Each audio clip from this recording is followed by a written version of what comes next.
A few days ago, a man claiming to be an ethical hacker from Vadodara approached us at India Today and claimed that he'd been able to access the call detail records of Dawood Ibrahim, India's most wanted underworld don. At first, it seemed rather improbable because how can an ethical hacker get access to documents which weren't publicly available, possibly not even present with India's intelligence agencies? We got down to work with this ethical hacker. We looked at the details he'd been able to provide. We cross-checked this with our sources in India's premier intelligence agencies, some of the top officers looking at this very carefully. It all seemed to fit together because this ethical hacker had been able to break into the website of Pakistan Telecommunication Company Ltd, a company with whom Dawood Ibrahim's wife, Mehjabeen Shaikh, has 4 registered numbers at their Clifton address in Karachi. Now, Dawood Ibrahim's family has been calling a whole bunch of people inside Pakistan as well. But what is interesting from an Indian point of view is that sitting pretty at his mansion in Karachi, Dawood Ibrahim has been dialing certain Indian numbers on a frequent basis. 5 out of the top 10 most frequently dialed numbers in this list belong to Indians. This is an India Today national exclusive.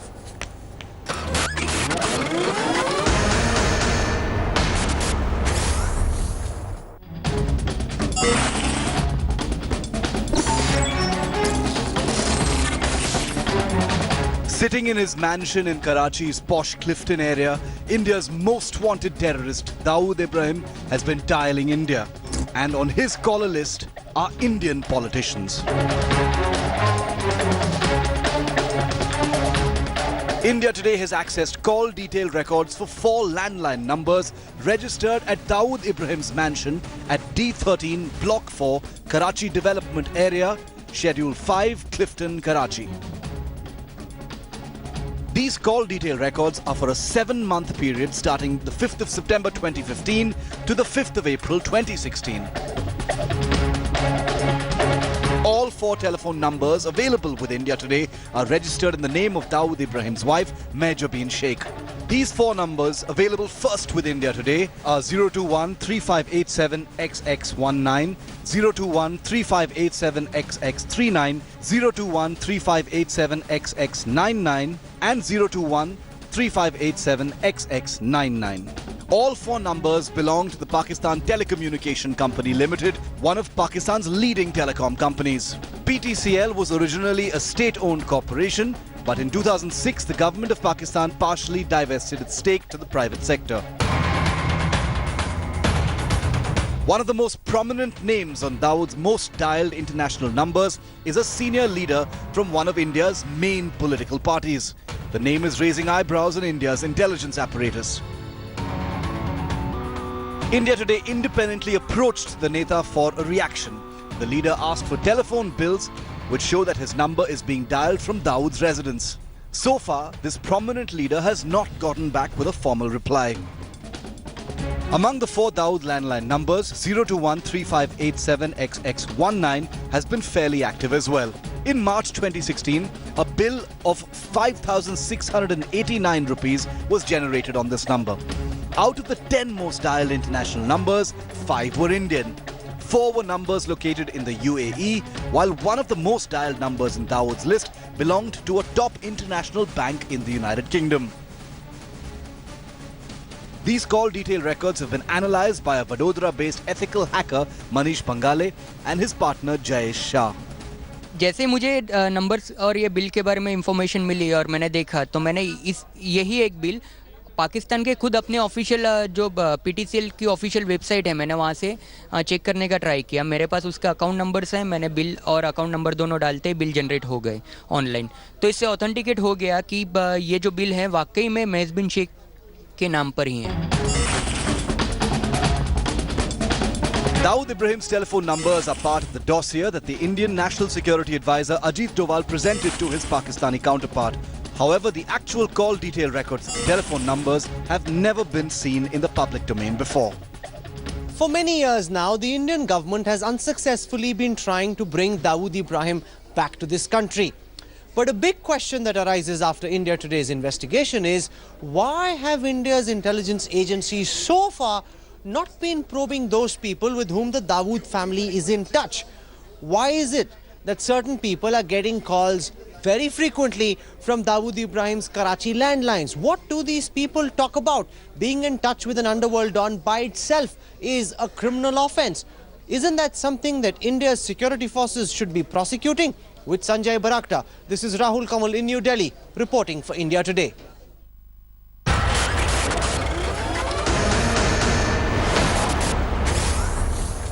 For more details on this big India Today breaking story, I'm joined now by M.N. Singh, former Mumbai Police Commissioner. He's tracked the Mumbai underworld all through his professional career.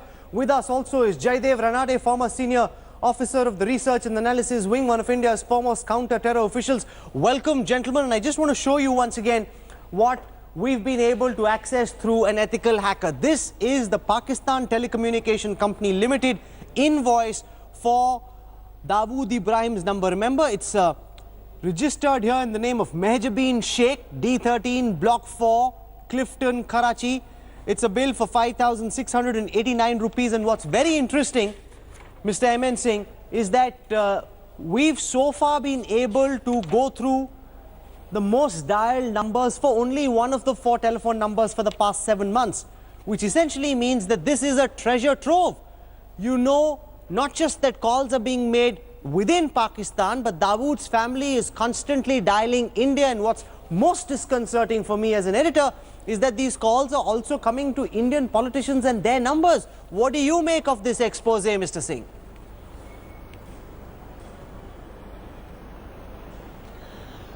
Well, these numbers will be very useful to all the intelligence agencies and the investigating agencies, and I'm sure they will make use of it. You see, Rahul, the telephone numbers of the underworld, whether they are operating within the country or outside the country, they are being constantly monitored by the various agencies in India. And we know that they have been calling to people, various types of peoples. You see, they have a lot of business interest in India. Their people are still here, their operations are still going on. So it doesn't come to me as a big surprise that they have been calling. What is important and significant is that it establishes once again that Dawood Ibrahim is based in Karachi. It gives the telephone number. Mehjabeen is the name of the Dawood's wife, and therefore, you see, it once again establishes the fact that he is based in Karachi, he is based in Pakistan, and therefore this can be used by the authorities in the government of India to put pressure Mr. on Ranade, Pakistan. we've been trying unsuccessfully for many years to try and bring Dawood Ibrahim back to India. That hasn't succeeded. But surely more must be done to ensure that we ask the right questions to those who are on his most dialed list. There are politicians in India, businessmen in India, there are some unlisted numbers. We have those numbers. We're happy to share them with the intelligence agencies, and in any case, I know for a fact that the intelligence agencies also have these numbers. Now, should we not be going after his Indian contacts? We can't get Dawood, but how about going after the people he's dialing, asking them, why is it that you're getting calls from this Karachi number? Why is it that members of Dawood's family are calling you, and what are you talking to them about, Mr. Ranade? Quite right, Rahul. In fact, the dates that you mentioned, April to September 2015, are also within 1 year from now, which means that records should be available, and people should be able to try and get details of what transpired, what the conversation was, maybe, most probably. But I agree with you that the people contacted must be asked what the interest was of Dawood in them, what kind of conversations they've had, and if there have been multiple conversations, then obviously there is some ongoing interest.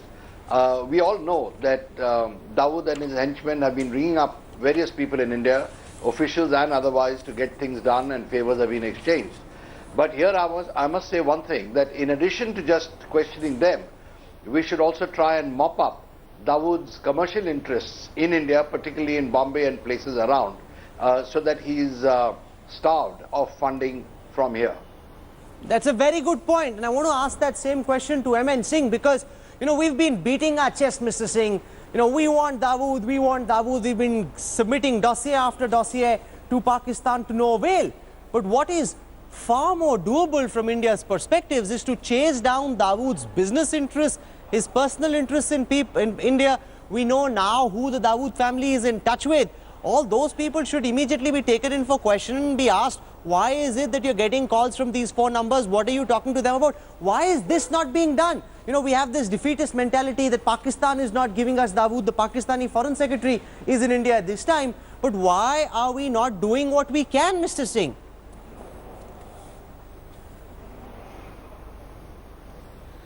Well, yeah, you recall, Rahul, that Mr. N.N. Vora committee had gone into all this, and it has given a very comprehensive report bringing out the linkages between Dawood Ibrahim and political elements and business industry, film industry and all kinds of people. And at some places during the course of our investigations, wherever we found that there was a criminal angle involved in that, we have taken action. Like we took action against the diamond merchant Bharat Shah, we took action against Sanjay Dutt, we took action a couple of other people also. But then when it comes to taking action the political class, well, if it infringes the law, action can be initiated. If it doesn't infringe the law, even otherwise those people can be certainly questioned, but it all depends on the political will of the government. If the government wants, certainly this can be questioned. Keeping any kind of a contact with the underworld is by itself an offence and can therefore a legal very good process point, because can be started. Mr. But then Singh it all has depends, personally because this is dealt all with in the realm, Maharashtra's this is all in the politicians, realm of intelligence. and he understands how Maharashtra's politicians interfere, because several of them, and I'm not taking any names here, you've seen we haven't put out the name of that politician. We've got the number.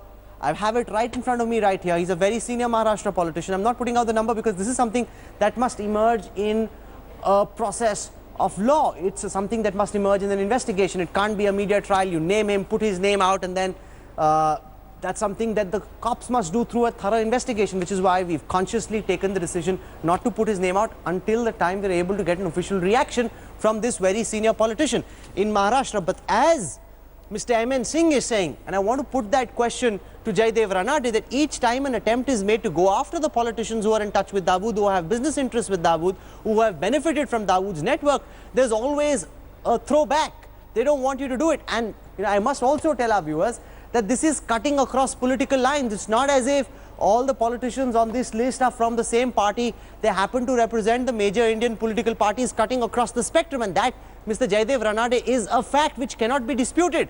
It seems politicians don't want to act against this man and his business interests.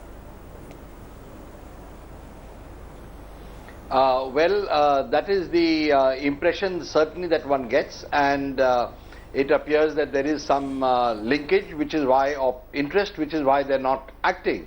But here let me just mention something more concrete and which did come into the public domain earlier, and Mr. M.N. Singh will certainly have more details. There was I think it was a deputy municipal commissioner or an assistant municipal commissioner who had started building a record of all the assets that Dawood has and his family have in and around Bombay, and he started seizing those assets, and he was removed from his job and posted somewhere else. Now obviously that indicates that there was personal interest by politicians in seeing that the matter doesn't progress further.